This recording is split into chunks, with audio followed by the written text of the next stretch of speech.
So, why do we travel?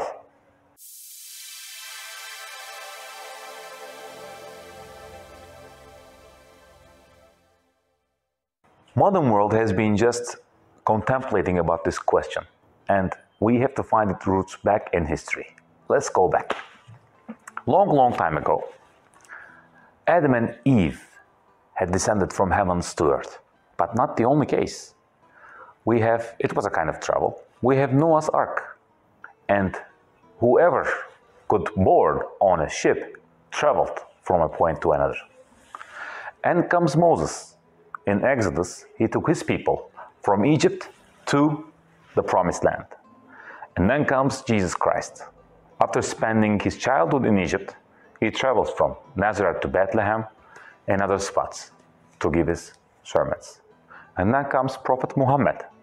What he does to start his journey was to travel from Mecca to Medina. And the story goes on. So about the historical roots of the journey idea, we have many evidences. But what's the reason behind it? To me, let's start from where we know the most, Bronze Age. So the metal that gave its name to the period is bronze. But what is it made of? It's made of tin and copper, two soft metals that could never be mined close to each other. Copper is prominent and all over Asia Minor, modern Turkey, Cyprus, or Eastern Mediterranean. You can easily find plenty. But what about tin? You rather have to go to modern Britain or Afghanistan to find tin. So one crazy guy figured the solution of smelting two metals together, copper and tin, which is mined 2,000 kilometers away from each other, and brought tin to the area of copper and formed bronze. Why did the metal give its name to a period? Bronze. If you have a copper sword and attack me when I'm holding a bronze shield, what are the advantages of you and me? Well, I won't even feel you hitting me, because your copper sword will just mean nothing to me if I'm having a bronze, much stronger metal in my hand. Vice versa, if I'm holding a bronze sword, you protecting yourself with a copper shield is really hard. So bronze is like an advanced weapon of the period. So one crazy guy travels from point A to point B, which is in this case 2,000 kilometers or almost like 1,600 miles, comes back with the tin and forms this new metal, naming bronze. So the other issue is not only tin and copper meets. In the same time frame, it's the cultures that starts to melt together. So one shipwreck found in Turkey dates back to 1300s BCE, to the Bronze Age, exact time frame we are talking about. Also considered one of the most important discoveries of the 20th century, is called Uluburun. Just a wooden ship with its cargo. What would it mean to you guys? Actually, the cargo it has been carrying is so important that we learned bajillion stuff from that excavations. So what was this Uluburun ship carrying? At least we have an idea, but where was it taking its precious cargo? Well, this part is a kind of a conspiracy, because the valuable things it has been carrying, not only olive oil and vinegar and other stuff, but the copper and tin ready to be melt together to form bronze, was like the nuclear weapon of the time. So, and the most important war of the period, where was it taking place?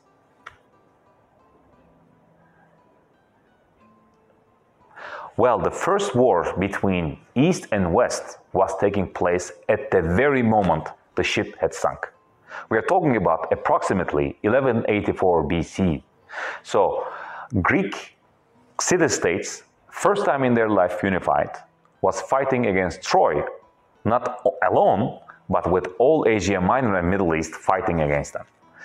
So in this case, the ship was carrying its precious cargo to the Trojan harbor to be able to fight against the Greeks. In this sense, we might easily assume that the ship could have been sunk by the Greek powers in order to stop this shipment. Story goes on, but for us, again, let's ask the question once again. Why do we travel? Let's imagine you are living at the Bronze Age. So around 3,300 years ago, you're on the shores of a beautiful beach looking towards the Mediterranean, the sea, ready to capture who is lost. And the sea, without the milestones, without corners, without borders, without anywhere to stop in between. So how can you travel? What is the motivation? How can you just jump on a ship and sail towards, say, from Crete to Egypt? On the other hand, if you are assuming that the land was an easier way of communication or the commuting, you are wrong. Because then comes the thieves, the all kind of other sources to stop you. So still the easiest way, the shortcut from A to B is the naval journeys we are talking about. But in this case comes the other problem. It's the square sail. In other words, you can only sail downwind. If you want to go from point A to B and the wind is coming from B to A, you will never be able to make it. You will have to wait for the right wind to take your boat because you can't row for hours. It's just to maneuver in the harbors. But people did it. How do we know? From the ship that sunk in modern Turkey in Kaş called Uluburun. It had a precious cargo in situ almost. So the 7 different civilizations put its tools, goods into the ship in that travel case. So why was it so important that the Uluburun ship had to arrive to Trojan Harbor? Please go back to the Bronze Age. So a siege that has been lasting for 10 years, I'm talking about the Trojan siege by the Greeks, and a ship that has been bringing help. And of course, all the valuable stuff, which is tin, copper, any source of food, the other armory, but the ship never appeared on the Trojan Harbor because it just sunk before coming to that northwestern corner of modern Turkey. So Trojans were waiting for nothing actually. But just another quick question. What has this Trojan story to do with the Roman Republic? And let's combine this with another one. What has this foundation of the Roman Republic had to do with travel? So, in a nutshell, the Trojans lost the 10-year-long siege, but in a tricky way. The Greek hero Odysseus figured out that the soldiers hiding in a horse left on the beach as a gift to the Trojans could give them the key to the city of Troy. What they did was taking all the army from the beach, pretend they were just leaving for back home to Greece, were just hiding behind the island of Tenedos. The Trojans pulled the horse inside their city and started partying hard after a 10-year-long siege, which was super normal, I believe. But eventually, after they fell asleep, the Greek soldiers hiding on the Trojan horse just jumped out, opened the gates to their fellow soldiers, and they sacked the city. That was the end of the Trojan Empire. But that was not the end of Trojan people. What happened was 2 famous brothers set sail from Troy to the famous country in the Mediterranean of Northern Europe. What could be the name of it? I can hear some of you saying Italy. Yes, it's true. So Romulus and Remus brothers set sail to the shores of East Coast Italy, and they founded the city of Rome. Yes, you are right. So these guys had to travel. Well, were they just regular travelers? Were they refugees or immigrants? We will come to that point in other episodes, but they traveled. We know that for sure. They were not the only ones who traveled after the war, after the Trojan War, that were so famous. The other guy who traveled long enough for us to know in an epic is the Odyssey himself. An actual 4-day journey from Troy back home lasted him 10 long years. Let's contemplate. A 10-year-long siege followed up by a 10 long year journey from Troy back home. But what kept Odysseus that long? Let's think about it. Iliad and Odyssey, as considered as the beginning of the Western literature, gives details about that. But for us, what can keep a hero, say, as an imprisonment in an island of orgy by Calypso? Can he stay there by force or willingly? So these are lots of stories we can again contemplate. But leave it to aside, please, and let's go on. So the journey goes on. So why do we travel? Sometimes for fun, sometimes it's a must. So, Sidar, at the end of this episode, can you summarize again with all the stories? Why do we travel? We have to travel for different reasons. I chose the word have to because it's a must. You can't stay long at one point. So let's contemplate. After a 10-year-long war, it took him 10 more years to travel from Troy to Ithaca, his home. So what kept him that long? The actual journey should have taken only 3 or 4 days for such an experienced sailor and a warrior. But you know what? It was just the pleasures of the journey itself. I mean, he just wants to go by the sirens. The temptations of the sirens were so big that no ship could ever sail by them, because their songs were so interesting that the sailors, listening to the songs, just crashed on the rocks. You know what he did? He tied himself to the mast and put the earplugs to all his sailors' ears. And in this case, he could listen to the songs himself, but not be able to maneuver his boat toward the sirens. So what he does is, he experienced the fun, but also he does not just rock his boat and does not die. Not only him, actually. This story even relates to many other myths very similar to that. Shall I take you even earlier? Gilgamesh. What does he try to do? After he loses his friends Enkidu, he tries to find the underwater sea plant that provides the eternal youth. So he goes into the water after a long journey and finds the plant. But was it the whole idea of his journey? I don't think so, because after finding the plant itself that would provide him all this youth that he was looking for, he falls asleep. And guess what? The snake eats the plant and becomes the immortal animal, not him. Still, he was not that crazy about what had happened, because he was just experiencing the process of the journey itself, not the results. Aren't we more or less the same way today? Let's say you are visiting a place. What's your goal? Why do you travel that long distances? Even the virus is all over the world, but we still plan to travel. We want to see more. These are the basic things that come to our mind at first. But the idea itself is just taking us and capturing. It's not where we go and where we see, but the process. So, why do we travel? If it were just traveling from point A to point B, Odysseus could have traveled from Troy back home in 4 days. But it took him 10 years.